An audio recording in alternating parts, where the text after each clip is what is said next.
the images from my house, but I don't know the ruling concerning my children's toys?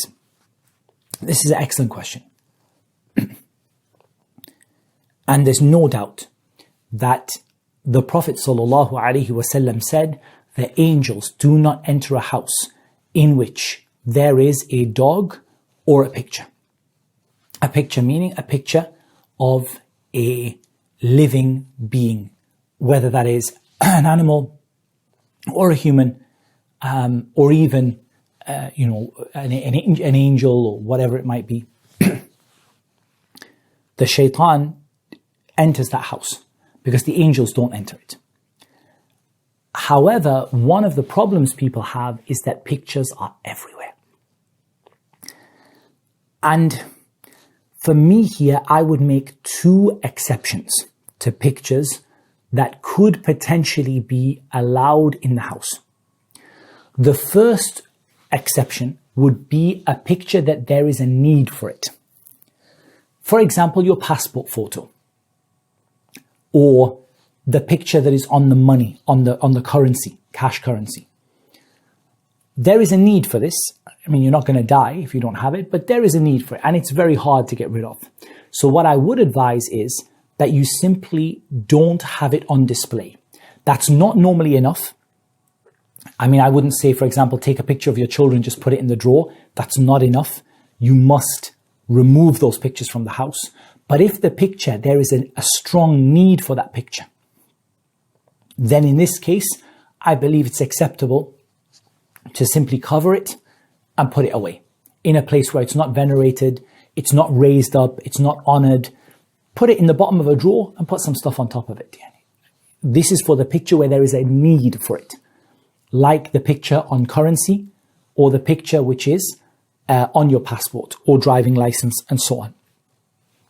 The second exception that could be made is the exception of children's toys where those toys have a clear Islamic maslahah, a clear Islamic benefit.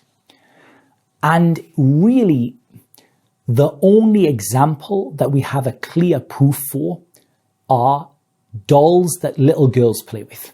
Now, when I say dolls, I don't mean dolls that have realistic faces. We're talking about like for want of a better word, the Barbie doll. Definitely not. No way. But something that is a crude image, like a rag doll, like something made of wool with maybe, like a couple of like stitches for eyes and so on. And it's just like a piece of material just stitched, or a piece of wool that is stitched, a very crude form, that if this is for a little girl to help her develop her maternal instincts, like the hadith of Aisha, where she said, Hunna banati, these are my dolls, these are my little dolls. And the Prophet ﷺ didn't know what they were. That shows how crude they were. And if the Prophet ﷺ, when he saw them, he didn't know what they were. And I would prefer that none of them have facial features at all. So I would prefer, if you do get a doll for a little girl, you get it without facial features, or extremely crude, extremely basic. Nothing like a Barbie doll or a realistic doll or anything like that. And I would recommend that. Honestly, all the rest, you get rid of as much as you can. Now someone might say, but look, even the packets of food have got pictures on.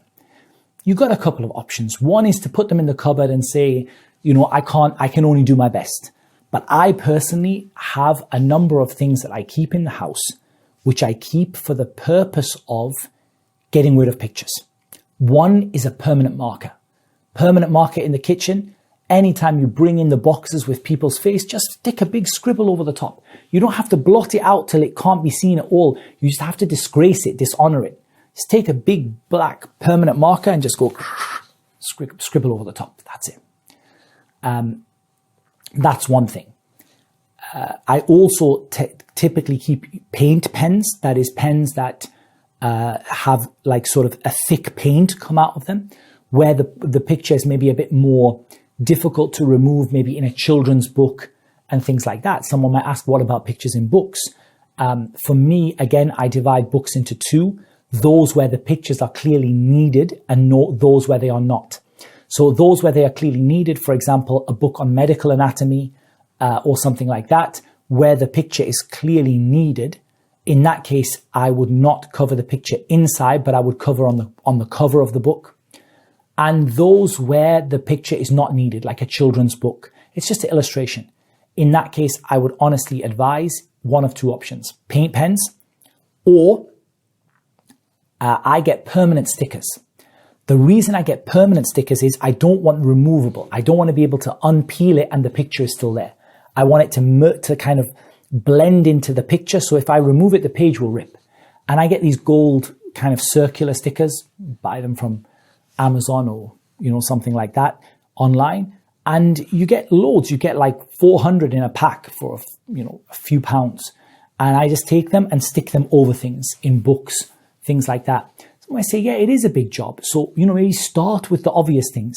Start by removing the big pictures that are on the wall. Start by removing the things that are obvious, the big children's teddies and toys and things like that.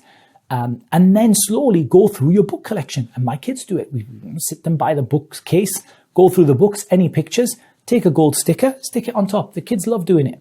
And on top of that, you get the benefit of repelling the shaitan from the house and bringing the angels into the house, because the angels don't enter the house where there's a dog or a picture. So yeah, children's toys is a big one. I personally remove them. The other thing I keep is I tend to keep sandpaper.